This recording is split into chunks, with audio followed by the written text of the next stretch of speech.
Hey everyone, Andrew from SnakeWerks, making an update video to the video I put out July 2nd or so, where I was massaging urates out of this animal. A lot of people watched it, a lot of people commented, a lot of people wanted to know what was going on, and some people wanted to know how the snake was doing today. So as you can see, the snake's fine. I would consider what I did a success. I know a lot of people have asked or inquired hey, I think my snake needs to have that done. And I think I have told every single person who asked me that, no, it doesn't, don't do that. What you saw in the video, I don't want to say I certainly don't know everything about snakes. I've been keeping short tails for over 10 years. So if you message me and say, oh, I think this needs to happen, I mean, I don't know how to say it, but otherwise, if you have to ask somebody, if you think that needs to happen, don't touch your snake and do that to your snake, because that's not, I think this needs to happen type of situation. It's years of experience leading to the necessity and realization that things need to move in a certain direction, or else there's going to be an issue. I would hate to have anybody hurt their animal. I know it might be difficult to see on that video. There was a very thin membrane around the urate a couple times when I was trying to massage it out of the cloaca. And if you were to push through something like that, I mean, that would pretty much be an agonizing death for the animal.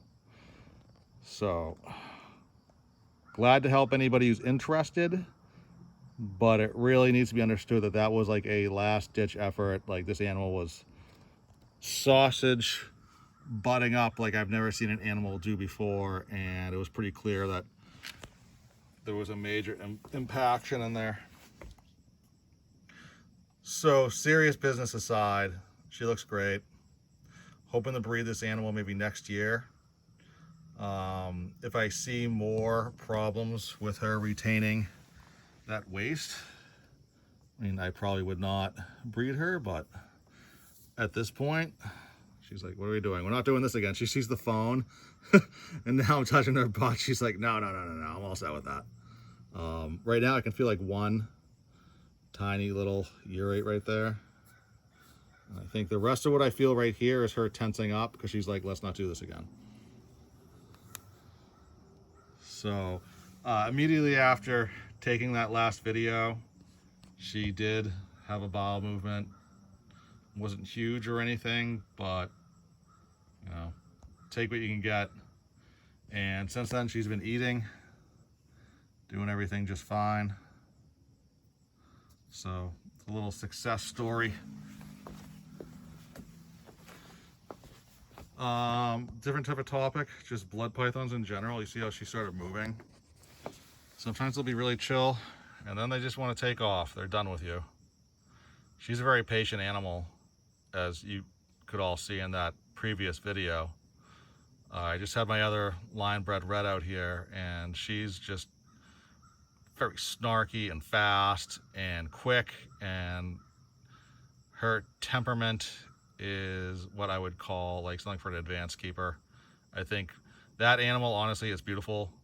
I think if that was your first snake, I think a lot of people would probably end up giving the animal up just because it's kind of scary to handle if you don't understand what they're doing. She was just scared. But I'm going off on a tangent there about another animal. So try to keep it to this one.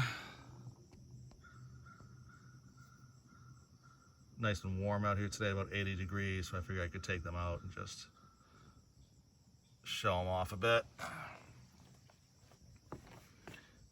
And this is a lily zigzag. So what you're looking at right there, all that black chain linking, that's what the lily gene will do. It also bring in these reds.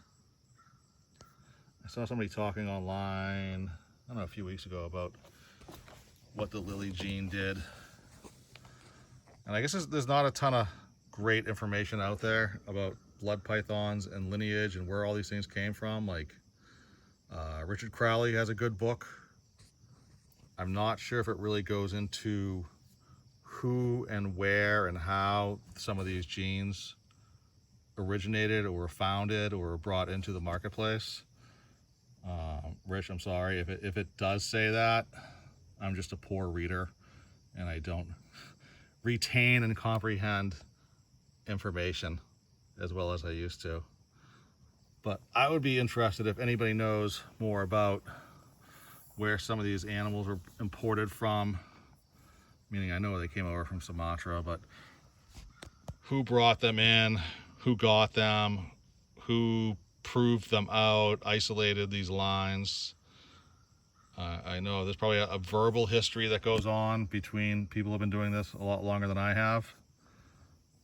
But I think it's important that people write this type of information down and share it with other people because, you know, we're all only here for a short time, and if that information is lost, you know, it is just lost. Oh, here we go. She might be saying, I'm done with being on this table.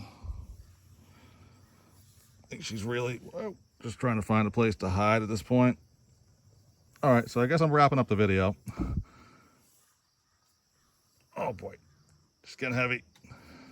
If you like what you see, please click the like button. Ask that you please, that's a tongue twister for me for some reason. Ask that you please subscribe. I try to get that out of my mouth way too quickly sometimes, and it just sounds like gibberish. Well, thank you all for watching. I hope you can see that this girl is in good spirits and health. And of course, if you do have any questions about your blood pythons or short tails, sorry girl, feel free to reach out. I'd be happy to chat with you. Thanks for watching.